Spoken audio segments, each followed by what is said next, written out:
Boa noite, meu nome é Alexandre Matos Gomes. Atualmente, resido em Fortaleza, a principal cidade do estado do Ceará. No entanto, sou natural de Pau dos Ferros, uma pequena cidade do interior do Rio Grande do Norte, que faz divisa com o estado do Ceará, na região do Rio Apodi. No relato que vou compartilhar, não sou o protagonista, mas sim meu avô, Silvano Gomes, acompanhado por 2 amigos. Tudo aconteceu durante uma noite em que eles decidiram ir pescar em um pequeno açude na região, nos primórdios da década de 80. Meu avô, Silvano, seu amigo Nelson e o falecido amigo apelidado de Bezerro costumavam fazer essas pescarias ocasionalmente nos açudes da cidade. Enquanto meu avô e seu Nelson ocasionalmente tomavam uma cerveja, o Bezerro tinha o hábito de beber bastante, e em todas as pescarias ele fazia questão de parar na venda do Sr. Bessa para comprar uma garrafa de pinga, que ele consumia ao longo da noite. Na noite em que ocorreram os fatos, os 3 saíram para pescar por volta das 18 horas, logo após o pôr do sol. Cada um deles estava em sua bicicleta e, como de costume, o Bezerro fez uma parada na venda, onde tomou uma dose e comprou uma garrafa para levar consigo. Por volta das 19 horas, finalmente chegaram a um pequeno açude localizado dentro das terras de uma fazenda de um conhecido deles. O Bezerro, que ocasionalmente trabalhava lá, estacionou as bicicletas em frente a uma velha casa próxima à estrada, a poucos metros do açude. Em seguida, seguiram a pé por uma estreita trilha por cerca de 15 minutos até a margem da água. Naquele momento, o Bezerro já estava um pouco alterado, pois havia dado algumas goladas na pinga durante o percurso da cidade até ali. Apesar disso, ainda estava consciente de pé, apesar de um pouco instável. A primeira coisa que fizeram ao chegar foi procurar um pedaço de madeira para acender uma fogueira, a fim de afastar os mosquitos e também assar os peixes que pescassem. Foi então que o Bezerro anunciou que iria adentrar a mata para buscar alguns gravetos. No entanto, após alguns minutos, meu avô e seu Nelson ouviram um grito alto. Preocupados, correram na direção do barulho e encontraram o Bezerro caído no chão, próximo aos gravetos, tentando iluminar o entorno com uma lanterna. Apesar do susto, ele estava consciente, porém parecia desorientado e repetia incansavelmente que havia uma mulher magra, de cabelos emaranhados e rosto pálido naquela mata. Meu avô e seu Nelson ajudaram-no a levantar e tentaram acalmá-lo, mas não acreditaram em suas palavras, pois sabiam que seu estado etílico poderia ter causado uma alucinação. Ao retornarem à beira do açude para acender a fogueira, o Bezerro continuava falando sobre a aparição assustadora, o que o fez perder a coragem de ir pescar no local costumeiro. Assim, ele decidiu pescar ao lado do meu avô.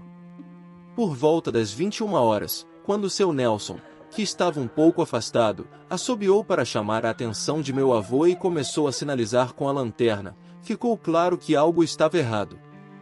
Meu avô foi até ele e, ao chegar, seu Nelson apontou para o outro lado do açude, onde a fogueira estava acesa.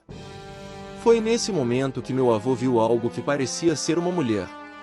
Naquele instante, a imagem começou a tremer e o Bezerro disse: "Eu avisei", mas os 2 amigos não acreditavam que ele estivesse falando a verdade. Aparentemente, a figura feminina, ou seja lá o que fosse, não havia percebido a presença dos 3 pescadores. No entanto, de repente, ela se virou e desapareceu rapidamente. Poucos segundos depois, eles ouviram um barulho assustador a poucos metros de distância. Nesse momento, eles começaram a contornar o açude, pois o barulho parecia ter vindo da área próxima à fogueira onde eles haviam deixado suas coisas. No entanto, ao recuperarem seus pertences, ouviram uma voz distorcida que não conseguiam entender.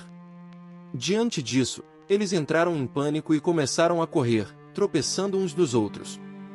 Antes de chegarem à casa onde haviam deixado suas bicicletas, o Bezerro não conseguiu mais correr e teve que parar para recuperar o fôlego.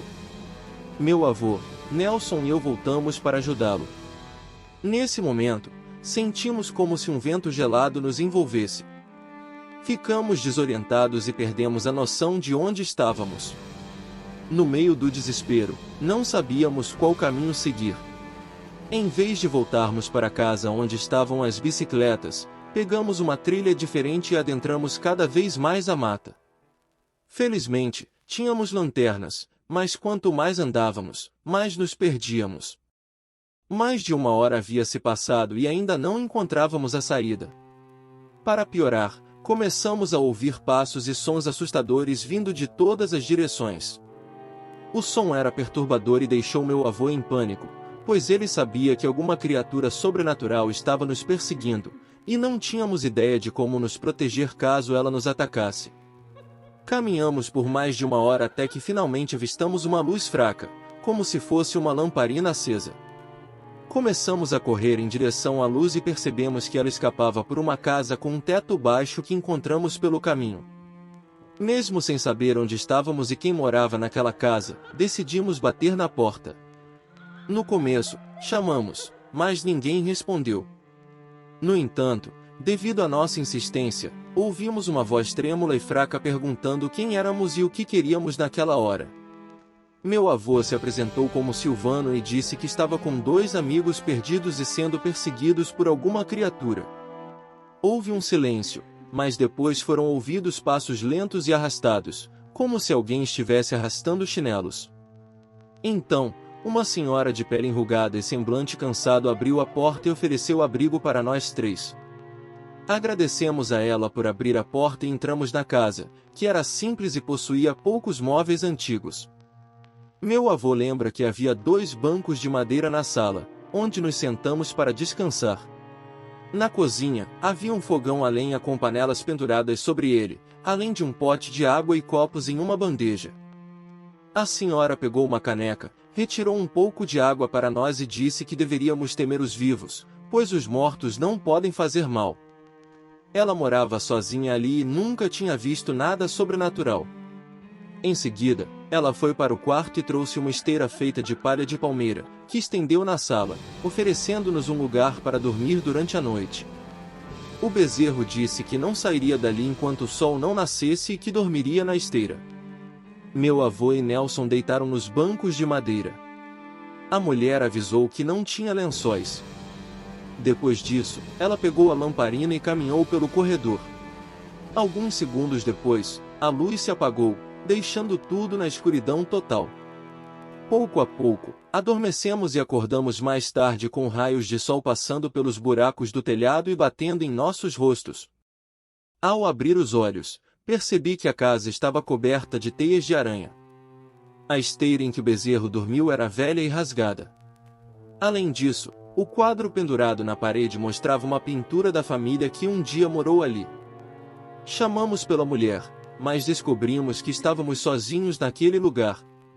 Mais uma vez, ficamos apavorados, pois uma das pessoas retratadas no quadro era a mesma senhora que nos acolheu. Abrimos a porta da frente da casa e, ao sairmos, avistamos as bicicletas encostadas na parede. Foi nesse momento que percebemos que estávamos dentro da casa velha, perto da trilha. Ficamos sem entender como tudo aquilo foi possível. Até hoje, com quase 90 anos, meu avô conta essa história, mas não consegue dizer se a mulher que eles viram à beira do açude era a mesma senhora que era dona da casa ou se era algo completamente diferente.